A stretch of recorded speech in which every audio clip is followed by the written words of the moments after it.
Guys, good morning. Welcome back sa aking YouTube channel. For today's video, check natin ang 2024 Honda Civic 1.5 RS Turbo CVT Platinum White Pearl. Guys, ito yung 11th generation ng ating Honda Civic. Then, ito yung top of the line variant. And ang kanyang price is 1,795,000 pesos. So, tour ko na kayo ngayon sa ating featured unit for today. So guys, ito yung kanyang front portion. So yung 11th gen guys, compared dun sa 10th gen, medyo may pagkasingkit na uli yung headlights niya. So it's more on bumalik siya sa conservative side. Pero eventually, pag nakita nyo naman siya in person, mapapawaw pa rin kayo kasi napakaganda talaga, promise. Then makikita mo naman sa front portion niya na nagse-separate siya sa mga competitors siya sa market kung gaano siya kaganda. Yan. So meron na tayong LED headlights with daytime running lights, LED fog lamps. Then meron tayong RS emblem dito sa front portion para ma-distinguish natin kung anong variant pa siya, kasi dalawang variant ang ating Civic, which is yung V and RS. Yan. Then meron tayong matte black na front accent garnish. Then ang maganda nga pala dito guys, yung fog lamps niya, meron siyang garnish dito, which is normally hanggang dito lang ang mga garnish ng fog lamps. Pero ang ginawa ni Honda, in-extend siya hanggang dun sa front bumper. So nag-ano siya, siya ng sporty look. Nagbibigay siya ng additional sporty look doon sa ating unit. Ayan. Then kung makikita nyo, ayan, no, sa side view, ganda talaga, promise. So pakita ko uli yung front portion natin. Ayan. Then regarding naman sa engine guys, 177 horsepower with 240 Newton meters of torque, 1.5 turbo CVT or 7-speed automatic ang ating makina. Ayan. Then front wheel drive guys. Ayan. So powerful ang engine natin, yet fuel efficient. Kasi pag in-start natin yung sasakyan, mag-a-activate lang yung turbo niya pag nag-hit siya ng 2,000 RPM. Ayan. Then pakita ko naman yung sides guys. So wide ko na lang. Ayan. So kung makikita nyo, very sleek ang design. The same time, mas malaki na yung mga mga Civic natin ngayon compare sa mga unang labas na Civic. So more on nasa almost mid-size category na siya ng sedan. Then regarding naman sa gulong natin, naka 18-inch matte black alloy wheels tayo. Then ventilated disc ang ating brake sa harap. Then MacPherson strut ang ating suspension naman sa front. Then, ground clearance is 134mm. So, marami rin naman nagtatanong kung sasayad ba siya. Actually, based naman sa mga experience ko habang nagdadrive ako ng Civic RS, hindi naman siya sumasayad. Yan, not unless ipapamodify niyo yung suspension. So, papalower niyo pa. Yun, may possibility talaga na na sumayad. Pero kung ground clearance is 134mm and stock naman siya, hindi naman siya basta-basta sasayad. Pero syempre, depende pa rin yun kung paano mo siya i-drive. Then, side mirror is door integrated na. Iwas blind spot. Then, glossy black ang ating side mirror cover. Then, nandito na rin yung side turning lights. So, mas mas visible tayo sa daan pag gabi. Then, meron siyang lane watch camera. So, ang purpose nitong lane watch camera, every time na mag-right turn tayo, sa head unit na lang tayo titingin. Yan. So additional feature ng ating unit. Kasi ang una naglabas ng lane watch camera is yung Honda CR-V diesel. Then ang door handles natin is glossy black na. Shark fin antenna na rin na glossy black. Sa likod naman, naka solid disc brake tayo. Then multi-link ang ating suspension sa likod. Ayan. Kung regarding naman sa suspension, very smooth.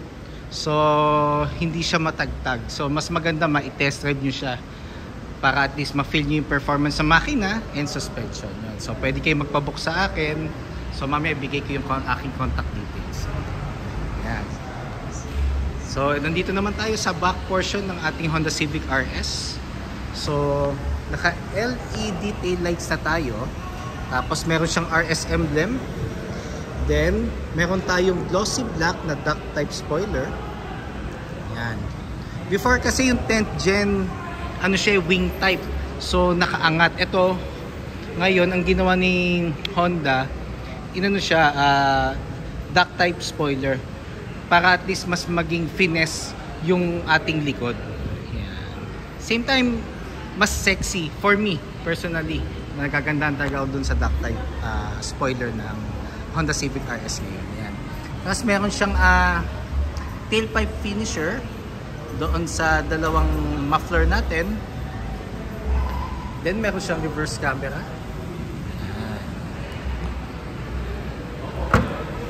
Ayan. So ang maganda kay Honda Civic RS, pag binuksan mo siya, ayan, as you can see, fully open siya. Hindi mo na siya kailangan iangat pa. Ayan. Ibang compartment kasi half open lang siya, so iaangat mo pa siya. Ito hindi. Ano na siya, tagang fully open na. Then meron tayong 495 liters of cargo space. Then meron tayong latch dito, both sides. So ang purpose nito, pag pinul mo to, pwede mong i-fold yung sandalan sa second row. Ayan. So pag may mga long objects kayo, and normally to passengers or mag-isa ka lang magdadrive, and may mga extra luggages or mga bikes or long objects, magkakasya pa rin. So both sides 60-40 ang division. Yan. Tapos nandito yung tools natin, which is ito yung tool set. Then spare tire natin is donut type. Yan. So saka ko na siya, guys. Yan. Tapos meron tayong 47 liters of fuel tank capacity. Unleaded, pwede na. Kasi yun ang minimum requirement eh. Pero kung mag-higher octane kayo, like 93, 95, and 97, kailangan all the way or consistent na yun na yung octane na gagamitin nyo. Hindi pwede tayong palipat-lipat or paiba-iba ng octane. Yan. Para at least ano lang, hindi magkaroon ng effect sa engine. Yan. So pakita ko naman yung ating second row. So meron siyang urethane texture, the same time glossy black accent, and meron siyang leather with red stitches sa gilid. Tapos ito normally para siyang ano eh, parang carbon type eh, na ano, na texture dito sa may ano, button for the windows. Then second row, so meron tayong tatlong adjustable headrest. Same time meron tayong armrest dito, guys. Yan. 2 cup holders. Then ang texture ng ating seats is ano, leather and suede. Ayan. Para maano niya, ma-emphasize siya lalo yung pagka-sporty or RS variant ng ating interior. Ayan. Regarding naman sa legroom, mapapansin nyo medyo ano na siya, meron siyang decent legroom kasi naka ano na to, naka backward na or nakasagad na siya patalikod dito. Pero makikita nyo pa rin na ano, na spacious pa rin naman ang ating legroom. Then sa middle section meron tayong aircon vent. Ayan. Tapos ang ceiling natin is black. Normally naman pag mga top of the line variant ng Honda, naka ano na siya, naka black ceiling na. Para ma-preserve niya yung na-mention ko kanina, yung pagka-sporty ng ano natin, ng ating unit. So, tour ko na kayo ngayon, guys, sa front portion. So, ito, guys, smart entry na rin siya. So, kung makikita niyo yung tatlong line na to, itatap mo to pag nasa iyo yung smart key para mag-lock yung unit. And pag gusto mo naman siyang unlock, lagay mo na yung kamay mo sa door handle.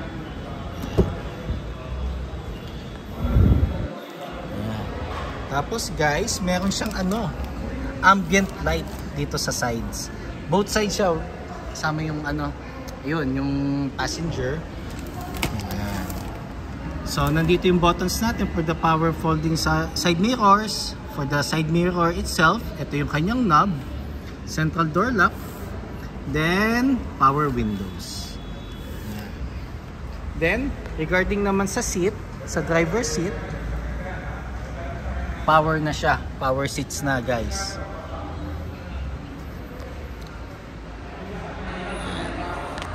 So tour ko na kayo ngayon dito.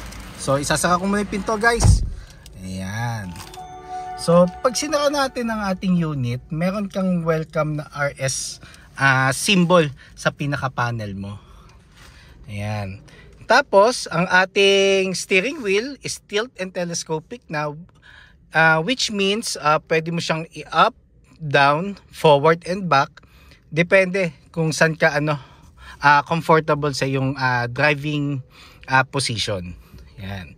Tapos digital panel na ang ating instrument panel, digital na. Then paddle shifters, plus and minus sign. Yan. Tapos meron tayong audio control sa steering wheel. Then for the Honda sensing and cruise control. Yan. Then leather cover na ang texture ng steering wheel natin with red stitches. Yan. Then guys, nakaboss na tayo na sound system. Yan. So ang nakaboss pa lang na sound system kay Honda is yung hybrid na CR-V and itong Civic RS. Yan. Tapos touchscreen audio unit with Apple CarPlay and Android Auto ready. So wireless na for the Civic RS ang Apple CarPlay and Android Auto. Yan. Then aircon vent natin is honeycomb, which is nagbibigay siya ng style na medyo may pagka classic, the same time futuristic, kasi dahil sa sa color niya na gray. Then eventually nagsusurround siya ng glossy black na na accent. Kaya for me yun yung ko na observe. Then aircon buttons natin. Yan. So pag Civic RS normally meron siyang dual zone air conditioning. Ibig sabihin pag nakabukas ang aircon, pwedeng i-adjust ni passenger seat ang temperature doon sa side na to. And magkaiba ang temperature din sa driver side. Yan. So depende na lang kung may mga kasi encounter o client na medyo ginawin, ayaw masyadong malamig yung loob ng unit. Yan. Pero regardless, maganda rin ang aircon ng Honda. So for 8 years, wala naman ako na encounter sa mga clients ko na nagkaroon ng problem sa aircon. Yun. Kung magka-problem man, nandito ang ating after sales, so mako-comply naman agad or magagawan agad ng paraan kung sakali magkakaroon ng problem. Ayan. So yun yung isa sa mga gusto ko kay Honda. So fast response ang after sales natin. So yun ang magiging natin factor, kasi pagka-release ng unit doon magsisimula ang service ng agent So for me naman, masaya lang ako kasi natutulungan ko yung mga clients ko, lalo na pag na-release na yung unit. Ayan. So wala naman akong client na nagreklamo sa service ko. So yun yung isa sa mga mapagmamalaki ko, na inaalagaan ko din yung clients ko after namin ma-release yung unit. Ayun. So napakwento na ako. Sorry guys. So balik na tayo dito sa ating interior. So meron tayong power outlet at 12 volts. Yan. Tapos meron tayong dalawang USB port. Ayan. For charging and mirroring. Meron tayong wireless charger port sa portion na to. Then sa center console naman, meron tayong 2 cup holders. Then ito nga yung parang carbon type na finish. So ito yung nasa sa mga gilid ng doors natin. Ganun yung niya, texture. Then transmission, meron siyang leather with red stitches cover. Drive mode, so meron siyang sports, eco, and normal. Pero normally, normal mode lang naman ang ginagamit natin dito kahit ako hindi ako nag-sports mode talaga. Kasi kaya ng i-comply ng power ng makina yung yung normal mode kahit sa mga overtake. Yan. Tapos electronic park brake, then brake hold. Electronic park brake, so pag gusto mo na activate yung handbrake natin, pull up. Yan, so iilaw siya at i-release mo naman, press down. Brake hold, yan ang magiging stop and go mo sa traffic. So pag hindi ka naka seatbelt, magkakaroon ng reminder dito na hindi ka naka seatbelt. At the same time, pag in-on mo yung brake hold at hindi ka naka seatbelt, magna-notify pa rin siya sa panel. So more on safety promotion ang ginagawa rin ni Honda. So kailangan naka seatbelt ka muna bago gumana yung brake hold, which is a good thing naman kasi kailangan naman talaga pag nagda-drive tayo, kailangan naka seatbelt tayo kasi yun ang ating primary safety sa pag-travel. Ayan. Then meron tayong armrest na which is for me na malaki siya. So very comfortable lalo na pag mga long drive. Then ano siya? Leather texture with red stitches. Then console box which is malaki. Ayan. Then glove box. Ayan. Ayan. So for guys, pinaka-importante na nilalagay natin sa glove box is insurance policy, owner's manual, warranty booklet, tsaka yung ORCR. Maganda dito lang siya sa glove box. Ayan. Pero maganda rin naman ngayon kasi more on online na rin. So kung mas maganda kung meron ka soft copy ng ORCR, which is kailangan isa mas talaga yon, tsaka yung insurance policy na online copy or soft copy. Yan. Pero mas maganda meron ka pa ring hard copy ng ORCR lagi sa glove box. Yun guys. So tapos meron na rin siyang Honda Sensing, which is yung additional safety feature ni Honda na it promotes right driving procedure. Ayun guys. So mga clients natin dyan na gusto mag test drive, humingi ng discounts, or even though mga low down payments natin, even parts or service appointment, don't hesitate to call or text 0906-386-8937, or you can visit me at 141 Quezon Avenue, Quezon City, and look for me, Ross Oliver Cruz, ang inyong friendly sales executive here at Honda Cars Quezon City. Looking forward to meet you here guys, and kindly subscribe na rin sa aking YouTube channel para maging updated sa mga susunod na videos. Yun lang guys, thank you and God bless.